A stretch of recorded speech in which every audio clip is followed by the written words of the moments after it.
Sleepers, Breakouts, and Busts 1.0. Woo! Welcome to Fantasy Baseball today on Tuesday, January 26th.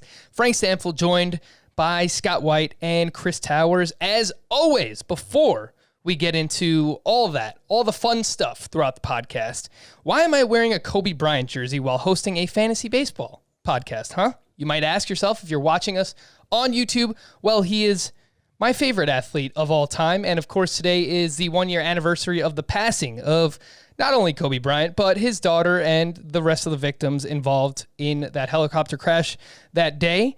So I did want to just shine a light on Kobe Bryant, and also just a bad job by me. Truly one of the greatest. Hammer and Hank Aaron passed away over the weekend, so of course, rest in peace to Hank Aaron. Scott, I know that you are a big Atlanta Braves fan. 755 career home runs, all-time leader in both RBI and total bases. Two of the best to ever do it in their respective sports, both Kobe Bryant and Hank Aaron. So just wanted to honor those guys at the top of the podcast and ask both of you for your favorite baseball players of all time. Scott, anyone come to mind? Maybe it's Hank Aaron. Well, I obviously missed Hank Aaron's playing career, and so that's mostly what I'd be basing my opinion on. My favorite is actually John Smoltz, who, for people listening, they may know him more as a commentator now, and may question why he's your favorite. He's your favorite broadcaster of all time, Scott. No, he's not. He's fine. I think he does a good job, and I think people are too hard on him, as is typical for national broadcasters. But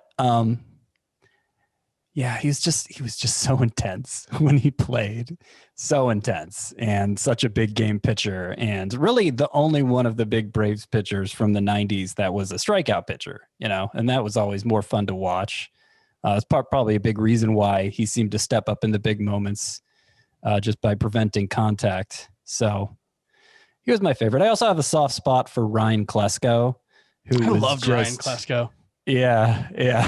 Obviously not the same stature as anyone with a big open batting stance. I loved as a kid. Oh, and his was just so exaggerated. Yeah. Like every part of his stance was exaggerated, like the way he rested the bat on his shoulder, and certainly the way he actually swung the bat, where he looked like he was falling over every time. It's so fun to go online and watch Ryan Klesko home run highlights. It's one of my favorite things to do. There's really been nobody I can think of who swung a bat quite like he did. And of course, I'm showing my age here, but I'm currently Googling the Ryan Klesko batting stance, so I can see what you guys are talking about a little bit before my time. It changed a lot over. He was somebody who was constantly changing his stance, but like he always had the exaggerated swing. Yeah. Yeah. Kind of reminds me a little bit. Yeah. He's crouched down there. Interesting. It wasn't quite now we're already getting off topic, but it wasn't quite Tony Bautista, who has maybe the greatest swing in Major League history. If you guys don't remember, he's the guy who's basically facing the pitcher. Yes. While he's hitting. But very good, Ryan Klesko. Scott, Chris, one of your favorite baseball players of all time? Anyone stand out among the rest? Just everything he, his story, the fact that he came to Miami and played there, my grandfather was a Cuban refugee. He left Cuba during the 1950s. And so just, what he meant playing in South Florida, the joy that he expressed, and you could just tell there was nowhere he'd rather be than on a baseball field. And also he's probably one of the 5 best pitchers I've ever seen in my life. So it was an uncanny combination of, right place, right time, right person in Miami. And, his passing obviously was, there are still times when I'm like, I don't believe it actually happened still. And it's been, 4.5 years or something like that. Yeah, no, for sure. Definitely. Just electric on the mound. I remember one of his best moments. It's just GIFs. You see it everywhere with him and Troy Tulowitzki. Tulo just hitting that line drive and Jose Fernandez catching it there. It was sick. My favorite though. He was facing, I believe, Kenta Maeda with the Dodgers, and he was hitting. And Kenta Maeda threw like multiple sliders that just made him look completely ridiculous, and he nearly fell down while swinging. And then he goes back to the dugout and he's like talking to his teammates, like trying to like, I thought it was coming at my head, and he starts like ducking. And he was just such a joy to watch play. Yeah, Jose Fernandez, that is for Chris. Vladimir Guerrero Sr., just, I didn't get to catch him early in his career, so I don't know of the Vlad that used to steal bases, but my recollection with the Angels, the Rangers, the Orioles, being able to hit balls that bounce on the ground, hit balls that are up at his eyes. It's just no batting gloves. I loved watching Vlad Guerrero just grow up. a complete force of nature. It's one of those ones where like people would try to argue, oh, well, the defensive stats were bad and his WAR was only 55. Maybe he shouldn't be in the Hall. And it's like, stop. You cannot tell the story of Major League Baseball in the 1990s and 2000s without Vladimir Guerrero. You just cannot do it. And that alone, like there was just nobody like him. Yeah, and think about the era that he played in, and he's one of the only guys that like we really don't have questions about. I mean, unless I'm missing something, but I never heard his name brought up in any type of allegations or anything. Man, even if he did. It doesn't. Right. He was ridiculous, and maybe he's a bad defender, but also his arm was ridiculous. It's one of the, like, if you're worried about Vladimir Guerrero's defense, you're missing the point. Just like stop watching baseball. All right, so like, oh well, he was minus 22 in FRRA from 2001 to 2000. It's like shut up, nerd.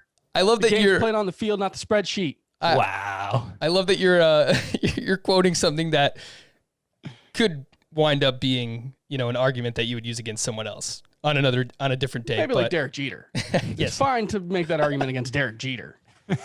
Now that we've spent 7 minutes of the podcast talking about our favorite baseball players and athletes of all time, again, we are doing Sleepers, Breakouts, and Busts 1.0. Today, have some news and notes, and we will get to questions today, I promise. No matter what. When we get to the 50-minute mark, I'm stopping. No matter what's going on, we're answering questions today. News and notes. The big news Monday that came out was Cactus League Executive Director Bridget Binsbacher, hope I got that right, penned a letter to MLB Commissioner Rob Manfred signed by local leaders from all 8 Cactus League municipalities that noted it would be, quote, wise to delay the start of spring training until sometime in mid-March due to the rising number of COVID-19 cases in and around Arizona's Maricopa County. Binsbacher later told ESPN that the 10 facilities in Arizona will be ready to open if spring training begins when currently scheduled. Doesn't mean anything yet, but we keep hearing these rumblings about a potential delay. So I don't know if either of you have anything to add here. It's just kind of a wait and see approach for now. Well, that was my initial take. Then I saw a tweet from Jason Stark, now of The Athletic, who basically said there's no way the players union is going to go for that. It has to be, it's not something the league can just decide on its own. It has to get the approval of the players union to delay the start of spring training, which would, of course, most likely delay the start of the season. And then you get into a situation of how many games do you play the players for again? And he's just saying the players union isn't going to go for that. So, I have no reason to believe at this point that that spring training won't start on time, whether it's in Arizona or Florida. Things could change. Obviously, we don't know what's going to happen, but I wouldn't be freaking out over this letter that was written. It is worth noting that the NBA has dealt with so many issues without a bubble right now. Obviously, I mean, we're still in the middle of a pandemic, even with vaccinations coming out. But we'll talk about it again at some point. But there's, assuming players are not vaccinated by the start of the season, like there's going to be things that happen, of course. Similar to we dealt with it last year. Yeah, we dealt with it. Yeah, so it was honestly slightly less of an issue in baseball than I expected it to be, but what we're seeing in basketball does make me think that we're probably going to have more incidences, at least early on in the season. For sure. The other big news from Monday came from John Heyman, who reported the MLB Players Association has rejected a plan for the universal DH and expanded playoffs. It was interesting how he framed this because he kind of pinned it all on the MLBPA, but we know that's not the case. It's obviously there's two sides to every coin and negotiation. But yeah, if there's no DH in the National League, that obviously limits some spots for Marcell Ozuna and Nelson Cruz, and potentially some other players. I missed this on yesterday's podcast, but Jurickson Profar re-signed with the Padres over the weekend on a 3-year deal. If there's no DH, the Padres have 3 spots available, second base, left field, and right field, for 5 players in Tommy Pham, Will Myers, Jake Cronenworth, Ha-Seong Kim, who came over from Korea, and Jurickson Profar. So, Scott, at some point, let's just say there's no DH. Are we kind of devaluing all of those players? Because I imagine they're going to just mix and match to keep everyone fresh, at least at those spots. Maybe even Trent Grisham loses time. I don't know. Yeah, maybe. I mean, there's a chance everybody loses a little bit of time when you have 2 super utility players on the roster, because that was the role Ha-Seong Kim was supposed to fill. And so my reaction to Profar re-signing with San Diego was to lower Profar, was to lower Kim, was to lower Cronenworth a little bit. Those are the only 3 guys I lowered, because I think they will end up eating each other's at-bats the most. But it affects the whole lineup. Maybe Will Myers comes back down to earth. Maybe Tommy Pham is just hurt all year. He's had so many injury troubles over the past couple of years, and he's not getting any younger. Profar got most of his playing time last year filling in for Pham in left field. So maybe this is a reflection of how the Padres feel about Pham's health right now, or just, they want to be prepared in case it goes wrong again. Yeah, and it could definitely just be an organizational tactic that they're going for, because they kind of have done the same thing with pitching. We keep wondering, is Lamet healthy? And they say, we just want a lot of depth on the team. So maybe they want depth in the rotation. They want depth for the middle infield and for the outfield as well. So at some point, if there's no DH, I'm going to have to think a little bit more about Tommy Pham, someone I do like, but if they want to keep him fresh, maybe he sits out once or twice a week. So that would obviously devalue him a little bit. I was thinking about other teams that this could affect, no DH. Obviously, the Mets came to mind, and I tweeted about Dominic Smith, but he's still penciled in to play left field. Sandy Alderson has said things along the lines of, well, we don't love him in left field, but I think his bat is just so good that they'll find a way to get Dominic Smith in. So I'm not completely worried about that. The Reds was the only other team that kind of stood out to me, because likely one of Shogo Akiyama, Jesse Winker, or Nick Senzel, who, ironically enough, I have as one of my sleepers, would lose time if there's no DH. So pay attention to the Red situation as well. Adam Ottavino was traded from the Yankees to the Red Sox on Monday. Ottavino went from a 1.90 ERA in 2019 to a 5.89 ERA in 2020. He's had 4 straight seasons with a walk per 9 over 4, and his BABIP skyrocketed while his swinging strike rate plummeted this past season. Chris, any chance he steals some saves away from Matt Barnes? This is Ottavino.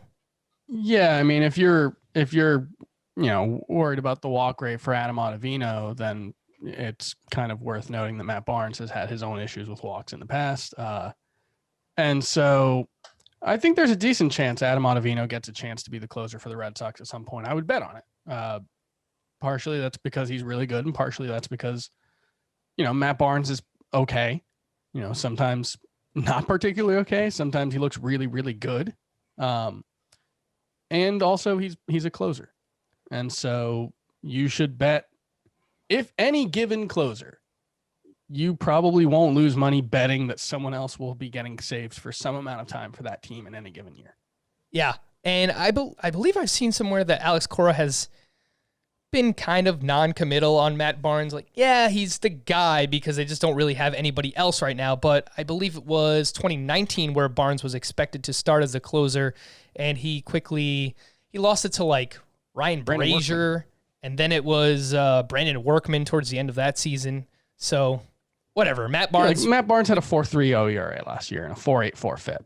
It's probably like Adam Ottavino's probably a better pitcher.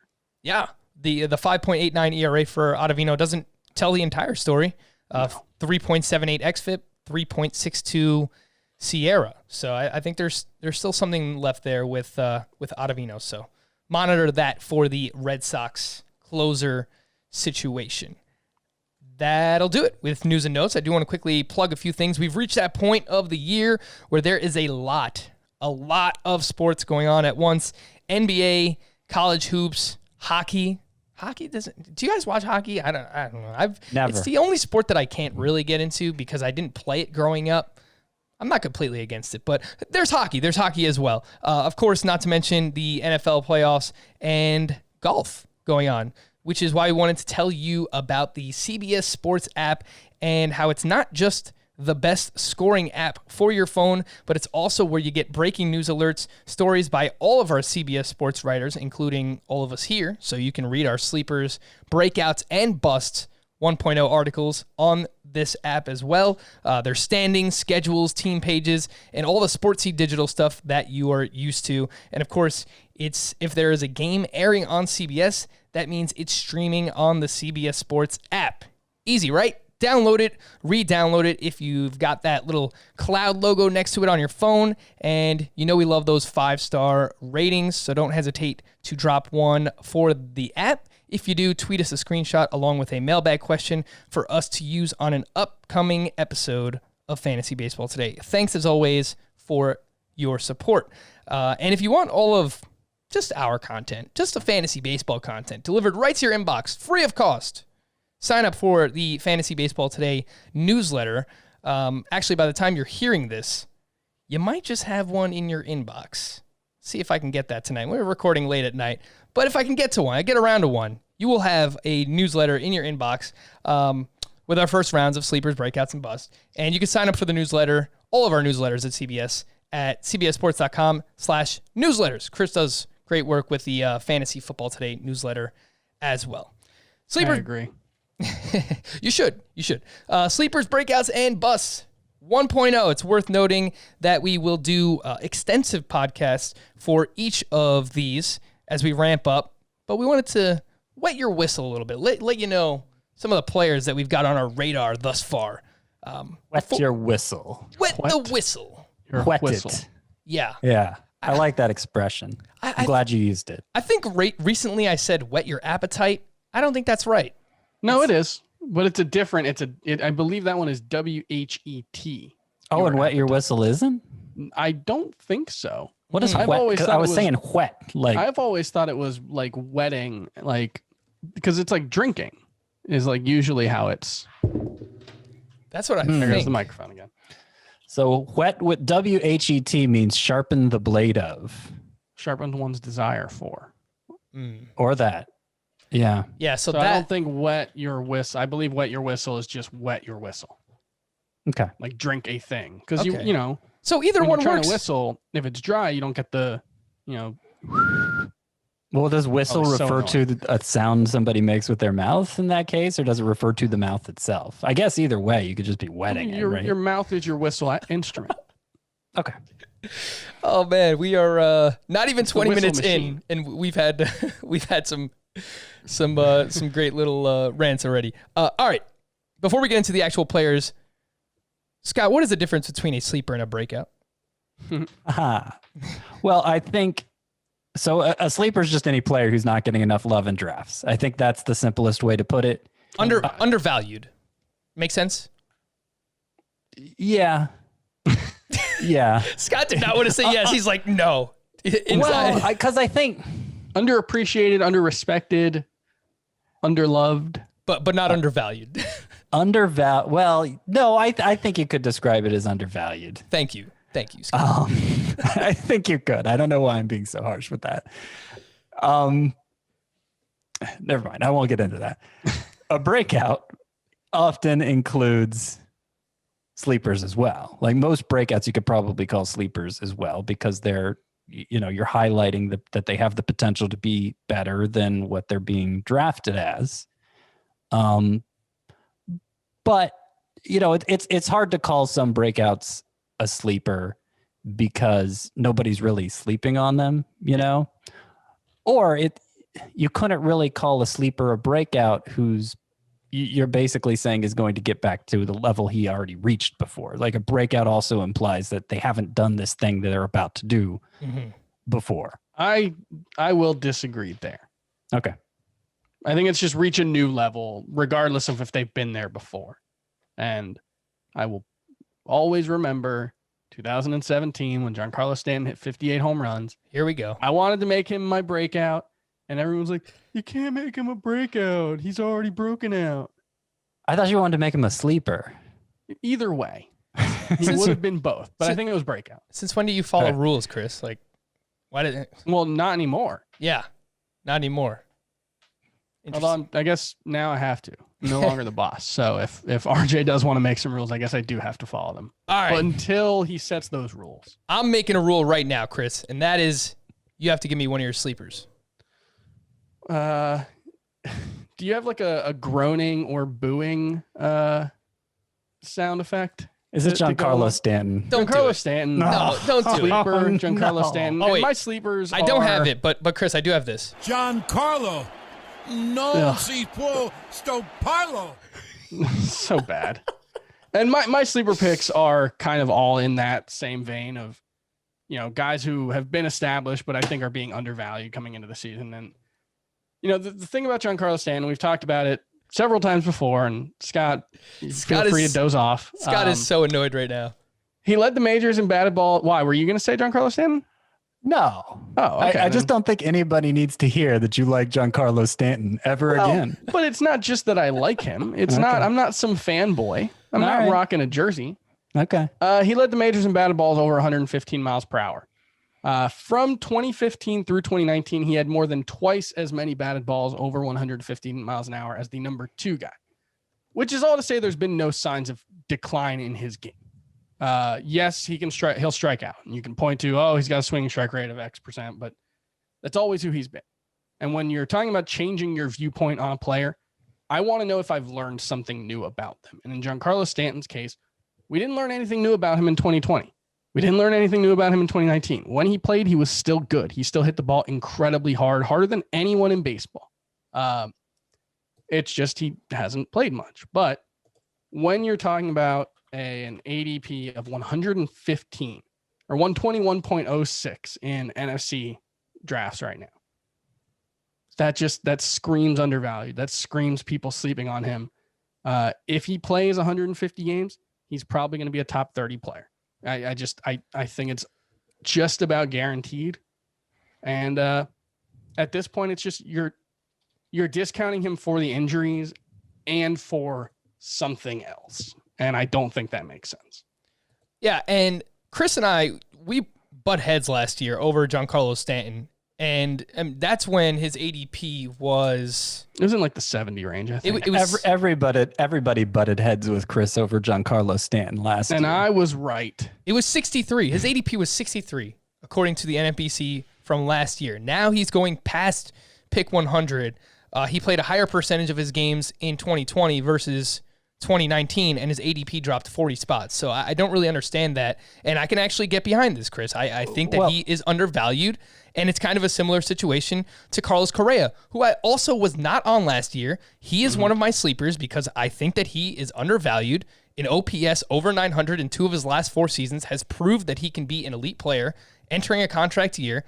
And I think the hate has just gone too far for Carlos Correa now. So I'm with you on Stanton, and I would throw Carlos Correa in that mix as well. Scott, you were going to say something? Well, you say he played a higher percentage of his games, Stanton did in 2020 than 2019, but that's because he hardly played at all in 2019. He played a little more than a third of the season last year.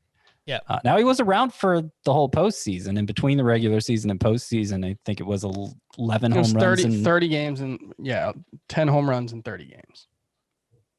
Okay. I thought it was even more than that. But that's, okay. That's really good. Yeah, no, that is really good. I definitely believe I think last year I tried to make the argument he was showing signs of decline, and I don't feel that way anymore. And because the price tag has dropped, like it has for all DH only players, I can get behind this pick a little more this year than I could last year too. I'm more likely to fill that spot with JD Martinez, Jordan Alvarez, Nelson Cruz. So I don't think I'm going to have much Stanton. But I don't think it's like if you fill that spot with one of those guys, I don't think that forbids you from drafting Stanton, because it's very likely he's going to gain outfield eligibility at some point during the season if like JD Martinez or whoever you're blocking him with doesn't. I mean, I don't think Alvarez or Cruz is going to gain that, but Martinez could. Yeah, and it's worth noting that Stanton is going later than all of those other util-only names that you mentioned. So again, outside the top 100, and it was a super small sample size, as it was for everybody. It was only 23 games, but he slimmed down. He did things a little bit differently. Swinging strike rate went down. Strikeouts went down. More line drives than ever before. So do with that what you will. Even if you don't want to buy into it, he's still undervalued. Scott, your first sleeper. So I think I'm going to go with Griffin Canning here, which is obviously a different range of sleeper. Like we're talking about no more than a late round pick for Canning, but I think there was a lot of hype around Canning at this time a year ago. And then remember, he had that elbow trouble in spring training, and people were like, does he need Tommy John surgery? And his value just tanked. Then the season started late, and he was there for the start of it. And people were like, okay, maybe we need to get back on board the Griffin Canning bandwagon. But then, like, he wasn't getting the whiffs at all at the start of the year. The slider, the whiff-tastic slider he showed in 2019 that made him a sleeper, he was still throwing it a lot, but it wasn't getting the whiffs. And he was getting some bad results. And so I think at that point, a lot of people just tuned out completely from Griffin Canning. But everything changed for him again over his last 5 starts. His swinging strike rate jumped from 9.9 to 14.5, which is like opposite ends of the spectrum, like bottom of the league versus top of the league in that particular metric. And along with that, his K per 9 jumped from 7.5 to 10.4. His ERA during that 5-start stretch, for what it's worth, was 3.14. So he was pitching much better. The slider kind of came back during that stretch. It started getting whiffs again, but more than that, like he developed a curveball in the meantime to kind of get by without the slider. And when he had both of them working, like it just became a pretty special arsenal, even better than it looked like at this time a year ago. So I think Griffin Canning may be on the verge of taking off. I think he proved in regaining his slider and throwing it with conviction again toward the end of the year that his elbow is healthy at this point, and no cost to getting him. Yeah, I think the big thing that stands out there is if he can sustain the gains he made with that curveball from 2020 and get back to the success he had with the slider in 2019 when he had a 45% whiff rate with it. It could be, a really devastating combination for a guy who, already does do a pretty good job of getting strikeouts, but could, take a leap into the 10K per 9 range.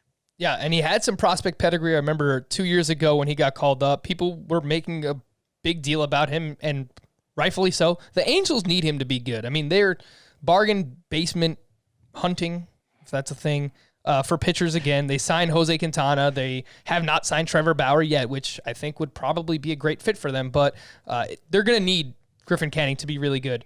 And, you spoke up the curveball and the slider, Scott, and according to Fangraphs, his changeup was much better. They have these pitch values. His changeup was much better last year than it was even in 2019. So in conjunction with all those other things, if this changeup, which he throws around 15% of the time, it's, it adds to the repertoire.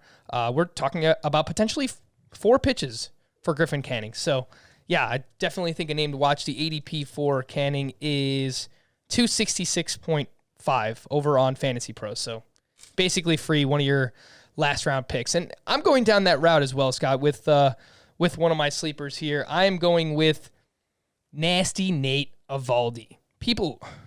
I'm sure many people have fatigue over Nate Eovaldi at this point, but just one of these guys I can't quit. Throws extremely hard. He's changed the pitch mix a couple of times the past few years. Has a cutter, has a few other breaking pitches as well. But in 2020, 9.7 K per 9, 1.3 walks per 9, both career best, supported by a 34% chase rate, 13% swinging strike rate for Nathan Eovaldi. His 22.6% K- walk rate would have ranked 12th among starting pitchers had he qualified, ahead of names like Luis Castillo, Zach Greinke, and Dylan Bundy. Eovaldi finished the season with a 3.72 ERA. That included a start in Yankee Stadium where he allowed 8 earned runs. If you take away that start, he had a 2.51 ERA. So I'm chasing it. I'm chasing the dragon that is Nathan Eovaldi. I don't know if you want to call Nathan Eovaldi a dragon, but Scott, who would you rather have between those two, Eovaldi or Canning? I'd rather have Canning. How about you, Chris? Once a Marlin, always a Marlin. Remember that. I would think I have Evaldi a little higher. I do like him quite a bit. He's such a weird pitcher because he's one of those guys who throws really, really hard, but doesn't really get the kind of results that you'd like to see with the fastball. But last season he did have a 391 WOBA against the fastball. Ex-WOBA was 311, so maybe you can point to a little bit of bad luck there. But, I think the big thing has been the development of the cutter over the last couple of seasons, and that seemed to really help him take a step forward in that 2018 season when he was it 2018 or 2019 when he... Yeah, it was 2018. 2018 when he won the World Series with the Red Sox, got the big extension in the offseason, and, I think he still looks like that guy. I think that was 2017, actually, right? That they won the World Series. He didn't. No, he was traded to the Red Sox in 2018. You're right. Yeah, he didn't pitch in 2017. Yeah. My bad. So, obviously injuries have been a significant issue for him in his career. And so, that's always a concern. But as a late round flyer, I've ended up with Evaldi in I think at least one of the drafts that we've done so far. So, I'm there with you. Just another name on that list for me. 4 of my top 30. Then, whatever, your last 5 rounds, Nate Evaldi, Griffin Canning, Jamison Tyon's probably going to move up a little bit now, but just a lot of players in that range. I'm blanking on a few other names, but there's a lot of guys that I like also in there, like Brady Singer, John Means, Jordan Montgomery. They're all going super late in drafts, so excited about some of those names. We're going to take a quick break. When we return, we'll hit breakouts here, Fantasy Baseball Today. We're back here, and we have breakouts, and leading off for us is Scott White. Scott, your first breakout you'd like to talk about? Not Giancarlo Stanton. No, I think I'm going to go with another late-round pitcher, one you just mentioned, actually, because this might be my, if we do a Players I Love segment on Valentine's Day, I don't know if we're going to do that this year, but if we do, I think I'm leaning toward picking John Means. Business. Yeah. I was trying to think of the best time to fit that in. Yeah, no, John Means showed down the stretch last year that John means business because, from the start of the year, his fastball velocity was up 2 miles per hour.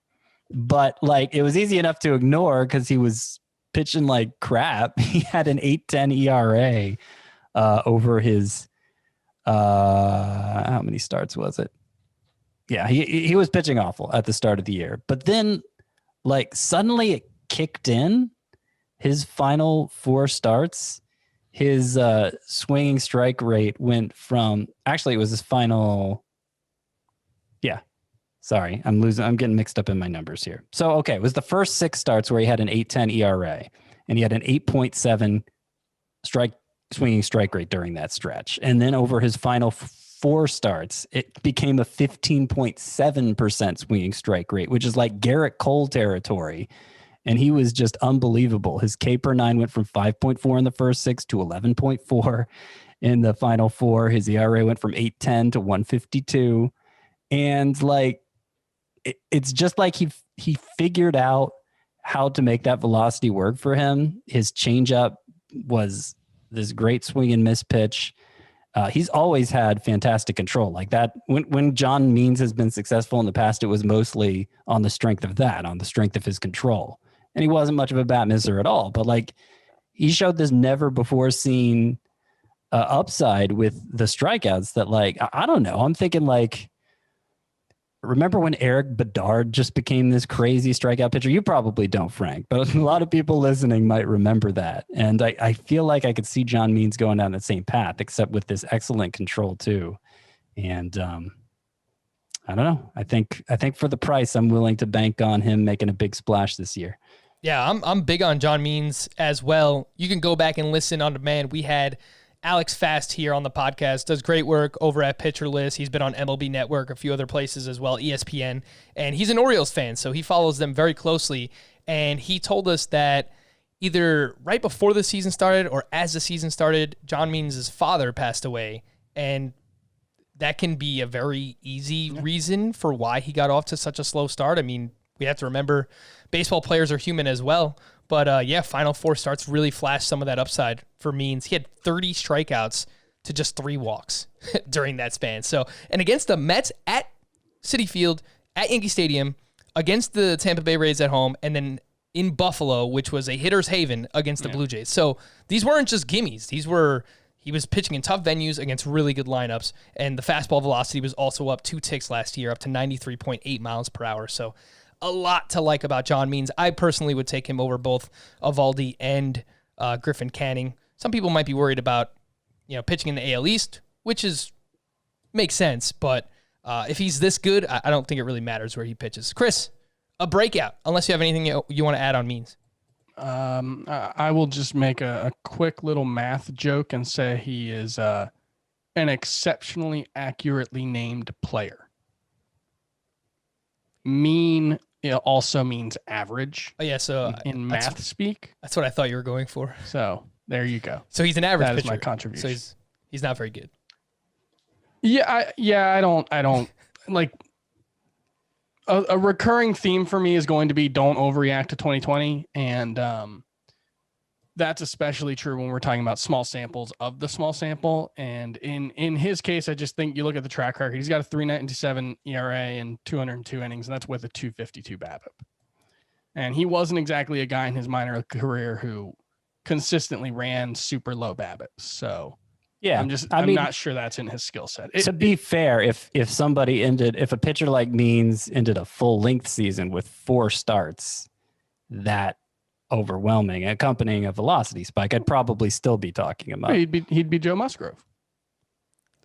Chris, are you going to trade me him in Dynasty or what? Of course. Not for Wander. No. Give me your breakout. Sixto Sanchez. And he's a really interesting pitcher because he's the kind of guy, a little Nate Eovaldi like, where you watch him pitch and you're like, how does this guy not strike everyone out? And I think Sixto Sanchez, has even better stuff. 99 mile an hour fastball, sinker and 4-seam, really good changeup. The changeup made a big leap last season. And 2 decent breaking balls. And the thing I like about Sixto Sanchez is he seems very safe. I think he's going to be, as a floor, kind of like a Jose Barrios or Kyle Hendricks type, a guy who doesn't get a ton of strikeouts, but who limits hard contact, limits free passes, and generally pitches deep into games because he pitches so efficiently. However, because that stuff is so good and because he is so young, I think there's a chance that he takes a significant leap forward. And in terms of he's been, pretty much a top 15, top 20 prospect the last couple of years. And I think before that it was top 40, but the biggest questions weren't really, can he be good enough? It was, can he stay healthy? Can he remain a starter? Cause he's a smaller guy.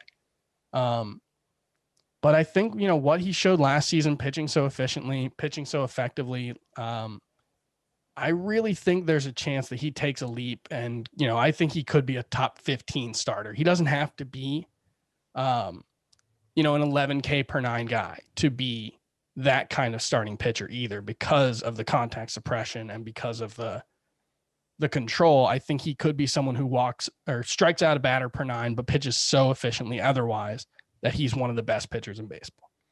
Maybe he figures it out in terms of generating whiffs. I don't know if it'll happen right away. I know that the highlight of his season was when he struck out 10 against the Tampa Bay Rays on August 28th.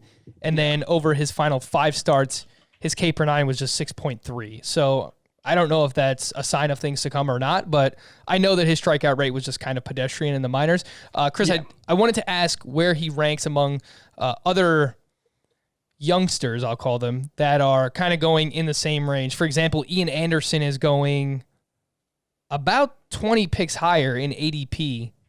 Would you take Sixto over Ian Anderson in a vacuum, or how do you feel there? Let me find my rankings, and then I can answer these questions. Well, in the meantime, I'll ask Scott. Scott, would you take Sixto Sanchez over Ian Anderson? I have them back-to-back in my rankings, but I have Ian Anderson ahead. Good man. Homer. Braves versus Marlins here on the podcast. Ian Anderson versus Sixto Sanchez. Definitely different pitchers, the two. Ian Anderson, I think, has higher strikeout upside, but also will walk a lot more batters than Sixto Sanchez will. And the price is a little bit higher because Ian Anderson looked fantastic in the postseason.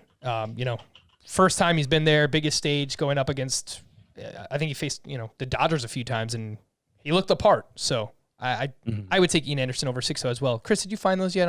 I have Ian Anderson just a little bit ahead of Sixto. Okay. How about Sixto versus Jesus Luzardo? I have Luzardo ahead of him. How about Sixto versus Julio Urias? I have Sixto ahead of Julio Urias. Okay. He's going 2 spots ahead of him in ADP. So it seems like you're probably in the right range. Again, that is Sixto Sanchez. Scott, did you give us a breakout already? I'm losing my mind. I did. It was John Means. All right, so that means I'm left, and I will tell you guys, I've referenced his name a few times here on the podcast the past couple of weeks. Austin Riley. Big fan of Austin Riley this upcoming season. We all remember what he did in 2019. Big prospect, has the power, hits 14 home runs first 2 months, and then just falls off the face of the earth. Finishes 2019 with a 36% strikeout rate. But what I really liked was that he failed. He got knocked down in 2019, and he came back in 2020. Small sample size, shortened season, whatever it might be. But he progressed, and that's really what you want to see from a young player. He lowered the strikeout rate to 23%, which is right around league average. The walk rate went up. He did this while hitting the ball harder. He had a higher average exit velocity in 2020 versus 2019. His XBA and expected slugging percentage were both higher than his actual batting average and actual slugging percentage. So I just think if he takes that approach of making more contact and kind of blends it in with the power, maybe the strikeouts come back up a little bit. But if he puts those two things together, I think we could see like a 270, 25, 30 home run season in the middle of a really good Braves lineup. And he's going outside the top 200. So big Yeah, I mean, you saw what that lineup did for Marcell Ozuna and his counting stats. If Austin Riley, he's not. I don't think he's going to be as good as Marcell Ozuna was last season. But, if he can be a 270 hitter and he can hit, 30 home runs, which given the raw power that he has should be, relatively easy if he's making the kind of contact he was last season. Mm-hmm. It's not out of the question that he could drive in 100 runs in this lineup. I think Riley probably has like 40 homer upside. Yeah. I mean, he got the same, I think it was a 70 grade. Most scouts gave him on the 2080 scouting scale, 70 grade for power, which was like, Pete Alonso level power. But, that's obviously just in theory what he could do. And we'll see if he does it. But I like him as a breakout too. And he's, played something close to, he has 503 plate appearances, so a little less than a full season. And he has 26 home runs and 76 RBI. And that's with, that, overall pretty mediocre to bad 2019. Yeah. And they've already said that he is going to be the starting third baseman for the team. So projection systems like him a lot too. They all have him around 30 home runs, good counting stats. I'm a fan, big fan of Austin Riley. Busts. Let's end with some busts here before we hit some questions. I noticed we all have a top 12 starting pitcher by ADP, not by rankings, because Scott does not have Walker Buehler inside his top 12. But we, between us three, Chris has Trevor Bauer as a bust, Scott has Walker Buehler as a bust, and I have Max Scherzer as a bust. But I did think about Walker Buehler. I was flip-flopping between those two, Scherzer and Buehler. I'm probably not going to own either one. But Scott, would you like to talk about one? Would you like to talk about Buehler or potentially a different bust? It's up to you. Well, I've talked about pitchers only so far, so maybe I should talk about a hitter here. I will just say my concern for Buehler has nothing to do with his skill level and everything to do with the way the Dodgers handle him and how that they might even go more extreme after a year when he threw just 60 innings or so. But the one I want to highlight is Teoscar Hernandez, who is actually the bust pick I'm most confident about. Bad Scott. Bad Scott. Well, here's the thing. He was very productive last year. Yes. He had never shown anywhere near that productivity before. What he had showed before was the ability to hit the ball hard.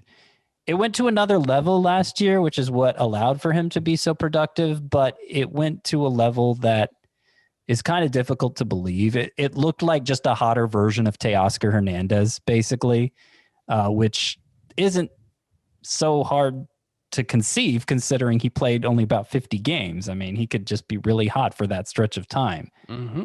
This is especially true since he struck out at a 30.4% rate still, which is awful. Takes a very special type of hitter to succeed in spite of a strikeout rate that high. It takes one who hits the ball so hard that he's an outlier in terms of how hard he hits the ball, which is what happened for Hernandez last year. But looking at the track record and considering how short the season was and considering he didn't show any skills improvement otherwise, I think he's going to turn back into a pumpkin this year. I think there is sorry, go ahead. And I don't want any shares of him. Go ahead. I've got him on my bust list as well. And I think he's a good example of something that I've talked about in the past where we have, the traditional numbers and then we have the traditional advanced numbers. And then we have all these like batted ball and pitch velocity and exit velocity and all this stuff that like seems like it measures skill. It gets us closer to being able to actually measure, the scouting grade stuff and the actual skill level of the player. And so I think there is an assumption that that's more static, that you can't you can get hot and have a 360 BABIP and fake a 300 average. And I think there is to a certain extent an assumption that you can't fake hitting the ball as hard as Teoscar Hernandez did. And that's true. He did hit the ball that hard. But just like production ebbs and flows, these skill level things ebb and flow. Sometimes you're just locked in. Sometimes you just hit the ball harder. Sometimes you don't strike out. And when I'm looking at the 2020 season and trying to figure out, should I change my opinion on this player based on what we saw in 2020?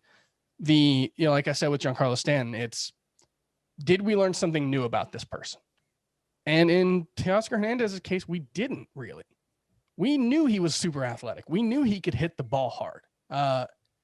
We didn't care about it that much because he struck out too much and didn't, make the most of that skill set. And maybe the 53 games or 47 games, whatever he played last season, represents him figuring it out.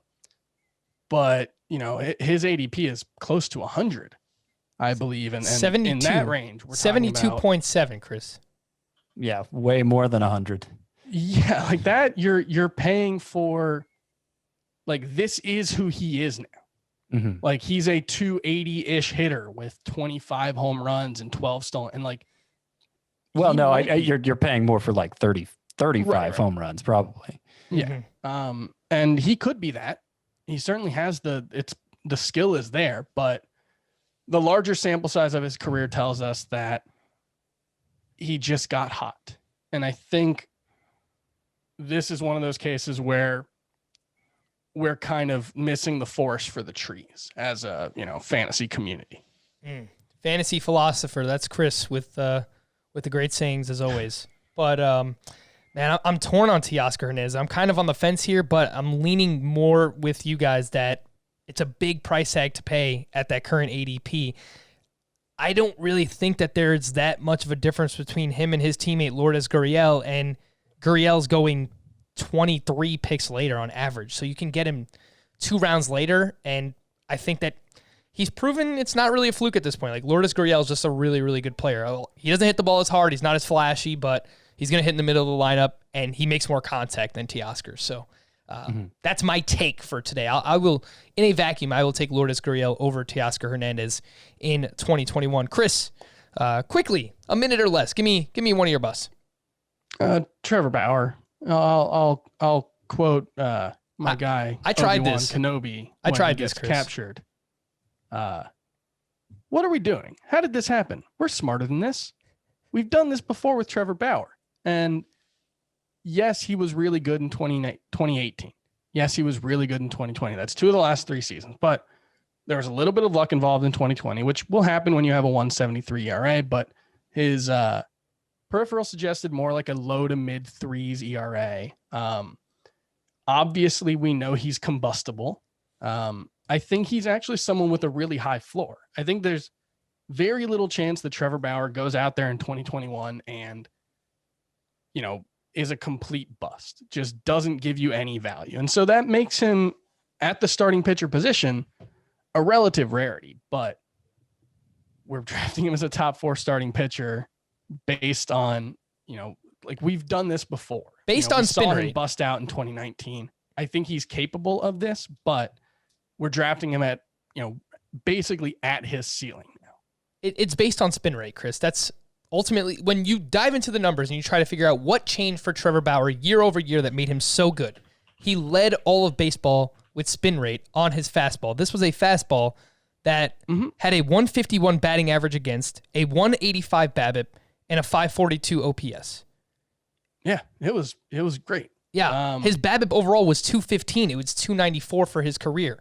ERA in his last 4 seasons, 173, 448, 221, 419.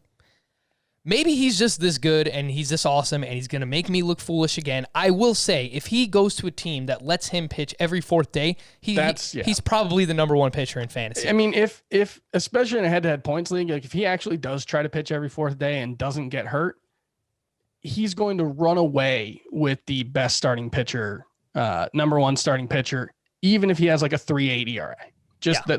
That's how significant that difference in volume will be. I'm skeptical of it, but that potential is there. Yeah, I worry about him as well. And the thing, nothing's ever static with Trevor Bauer. We talked about this heading into 2019. He tinkered his way to being an elite pitcher in 2018. He tinkered his way out of it in 2019. There's always the risk that that's going to happen as well. I'll just quickly mention Max Scherzer, who I have as one of my busts. He's 36 years old, ADP of 27, so you're getting him at a bit of a discount. Last year, he was a borderline first-round pick. Now he's an early third-round pick, but the walks were up over 3 walks per 9. That was his highest since 2010.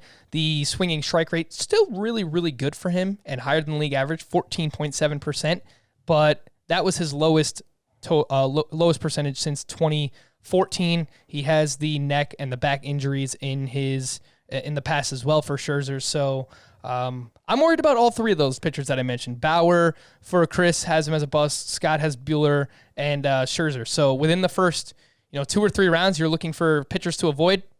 Those are the 3 that I would be looking at personally. Want to hit some questions here. FantasyBaseball@cbsi.com. Continue to send those in. We do have a lot coming in right now, and I will answer some of those individually myself when I can.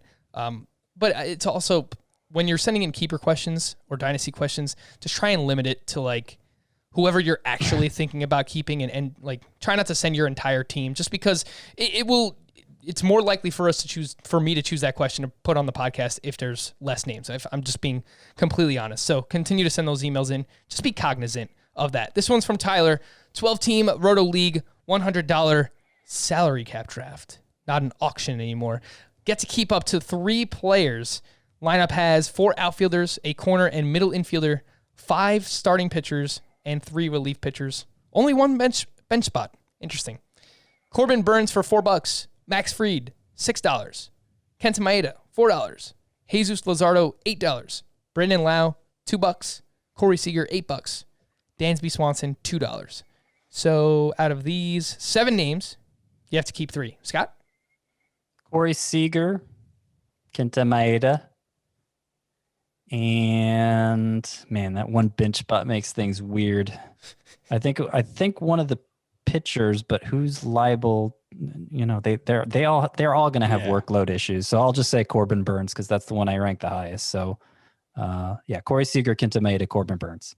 Yeah, I would agree with that. I have Burns ranked higher than Fried, and he is cheaper for Tyler. So let's go with that. This one's from Mark. My fantasy baseball bucket list includes trying out the Marmol strategy in a real league. So for those who play in head-to-head category leagues, which at times we are a little bit neglectful towards, but whenever we talk about Roto or categories league, more often than not, that means we're talking about head-to-head categories. Unless you play in a head-to-head categories league that includes walks or on-base percentage or total bases. If that's the case, then you might want to use our head-to-head points rankings.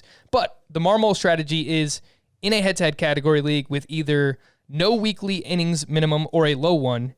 You use your first 10 picks or so on hitters. You don't draft a single starting pitcher unless your league requires you to do so. And if you must draft a starting pitcher, target ones late that have innings pitch concerns, but good ratios. From rounds 11 on, you focus on remaining closers, high-end setup relievers with strong ratios. You punt wins and strikeouts, but your offense is theoretically great, and you should win ERA, whip, and saves most weeks. So, Chris, I'll go to you for this one. Your thoughts, advice, tips on the best way to execute the Marmol strategy, or is it against the, quote, integrity of the game? No. I mean, if the Rays can do it, I guess you can do it. That's a good point. If it's within the rules of the game, there's no reason not to. I think that the best advice you can give for executing this strategy is actually execute it. It's a lot like going true 0 RB in a fantasy football draft, where you're going to start getting really antsy, and you're going to start, you might take a peek at your projected stats and you might start to panic a little bit. You can't do that. You have to execute the strategy and realize that coming out of the draft, when you look at your team, there might be holes there. You might look at your pitching and because you're so used to having 5 or 6 starting pitchers, you might, start to freak out a little bit and think that it's not going to work. But it's actually a very viable strategy. It's one that can work in a head-to-head categories league, especially. And you've just got to commit to it. This is not the kind of thing that you can go half in. You have to go either all in or don't try it. That's true. And I do think it can work, but I want to point out that it's named the Marmol strategy after a relief pitcher named Carlos Marmol, who peaked about almost 15 years ago. It's a 15-year-old strategy, and the landscape of the league was very different back then. And I just don't think it's like the landscape was such that there was more differentiation between hitters than there is now. And I don't think investing your first 10 picks in hitters guarantees you as much dominance in those categories as it did then. So I wouldn't do it. That's just my 2 cents. I think one of the biggest things about it, though, is it is one of the few ways that you can really target stolen bases and not feel the sacrifice that you're making when you're targeting an Adalberto Mondesi. I will say, Chris, you said don't go like half in when you do it. Usually for me in head-to-head categories leagues, and I don't play in a lot of them, maybe 1 or 2 per season, but I think I kind of use like a pseudo version of this. I usually punt steals. I try to draft high batting average, high home runs, and every time someone hits a home run, they're giving you a hit, a run, and an RBI. So I focus on those 4 offensive categories, fade steals, and then on the pitching side, I'll target 2 aces within my first 4 or 5 picks, and then I'll just wait, and I'll take some closers and high-end relievers, but usually have 3 closers and maybe 2 or 3 other high-end relievers that are just constantly racking up stats for me throughout the course of the week. And then I'll just pick up some, 2 starters or streamers. But you still kind of have that chance at wins because you have those 2 aces at the top. So it's kind of a pseudo Marmol strategy, but not really. Another strategy part of it is it does matter whether you're playing in a 1 win per week or 10 games per week head-to-head categories format. And by that, I mean, if you win 5 categories, you tie 1 and your opponent wins 4. If you go 5, 4, and 1 in that strategy, I think it's a little harder to justify this strategy because you're going to end up being pretty middling. I think if you just get 1 win a week and you can figure out a way to dominate 5 categories, it's a lot easier to get away with this. Let's hit these last 2 real quick. This one's from either Dobby or Dobie. I'm in a 7x7 10-team roto league. Add OPS and Ks for hitters. So this is kind of like a points league. Add quality starts and K per 9 for pitchers. I'm going to keep Jose Ramirez for $49. That is a big price tag. And can keep 4 additional of these 7. Luis Robert, $17. Kyle Tucker, $5. Corbin Burns, $5. Carrasco, $7. Plesac, $5. Castillo, $23. Mondesi for 5. What do you think, Scott? 4 of these. Tucker for 5, Mondesi for 5. The pitchers are tough to choose from. What do you think, Chris? I don't think I'd keep Robert if you're already securing that many steals with Tucker and Mondesi. I don't think I'd keep Luis Robert for 17. So I think I'd keep 2 pitchers. I think I would go, man. I think I would go Burns and Castillo. And I think those are just the 2 highest rated pitchers among that group for me as well. I was going to say Carrasco and Plesac. Yeah, no, it's really tough between those 4. Yeah. Break it, Scott. Break it. Carrasco's got the 3 keeper years. He's 34 years old. That's probably not going to matter. Yeah. When you put it that way, maybe Burns and Plesac makes the most sense because they're younger and cheaper. Yeah. Scott? Yeah. I'm even rethinking Robert now because you got the 3-year consideration there. Yeah, I mean, Robert's the kind of guy who could be a $40 player. Yeah. In, a year. Yeah. So maybe... I mean, Mondesi could be. You definitely keep Mondesi for 5. You have to. Mm-hmm. Mondesi, Tucker, and Robert, that's the thing, is that it's so much easier to project 3 years into the future for hitters than it is for pitchers. Mm-hmm. But there's also... I almost want to just keep all 3 of them and like Castillo. I kind of want to go, best, even though he's the most expensive. I kind of think I would just go that and just... But it's 3 years locked in at that price? Man. No, it's 1 year for Castillo. Yeah, I know. I'm sorry. Right. Only 1 year of Castillo at that price versus 3 years of like Corbin Burns at $5. Yeah, there's a not insignificant chance we're talking about Burns, Carrasco, and Plesac as total non-factors this time next year. It's a lot harder to see that happening with any of the other guys on this and list. The fact that it's a roto league. Yeah. I think you and I are in agreement, Chris. Tucker, Mondesi, Robert, and Castillo. Yeah. Just go for the dang thing right now. Go for it. This one's from Dan Wright. Dynasty Keeper League. Keep as long as I want. I give Bo Bichette, Jared Kelenic, Luis Castillo, Clint Frazier, and Mitch Keller. This is a blockbuster. I get Jacob deGrom, Trevor Story, Spencer Torkelson, Nate Pearson, and Zach Wheeler. Gosh. Who chose this question? So it's a keep as long as you want. Presumably there's no salary considerations. I mean, you're getting 2 top 12 players. And deGrom and Story, and the biggest you're giving up are Bichette and Castillo. So what's in it? You're just getting rid of the old guy and deGrom, and maybe Story getting moved out of Coors Field soon, I guess. Yeah, this is a I'm trying to win right now move. But the deGrom side also gets Torkelson. Right, you still get Torkelson and Pearson, and even Wheeler's Zach Wheeler's. We're treating Zach Wheeler like he's just a throw-in. Yeah, I think it's definitely you do it. Yeah, I think you do it. Only if you're competing. If your team's competing, you should take this trade. If you're getting Jacob deGrom and Trevor Story and Zach Wheeler, and you're only really losing Castillo and Bichette from this year's team, you're probably competing. Wait, and he's getting Nate Pearson too. Yeah, and Nate Pearson. Like what? No, this seems. I don't know why I was just poo-pooing Pearson and Wheeler. It's too hard to make 10 names work at once. That's what it is. I think this is an easy take. I think, unless you're for sure not competing this year, and even then you're getting Torkelson and Pearson, who are consensus top 15 prospects. So along with deGrom and Story and Wheeler. So yeah, I think you do it. Alrighty, there you go, Dan. Take the trade. Oh, someone made us a soundbite. Take the trade. I'll have it for next time. But we were doing it last week. Scott was just saying yes to every trade. So take the trade. We're going to wrap there. For Scott and Chris, I'm Frank. Thank you all for listening and watching Fantasy Baseball today. I will let you know that on Wednesday, Danny Vietti and Will Middlebrooks will have AJ Preller from the Padres on the podcast. So definitely going to want to listen and watch that podcast as well. We will be back on Thursday. Bye-bye.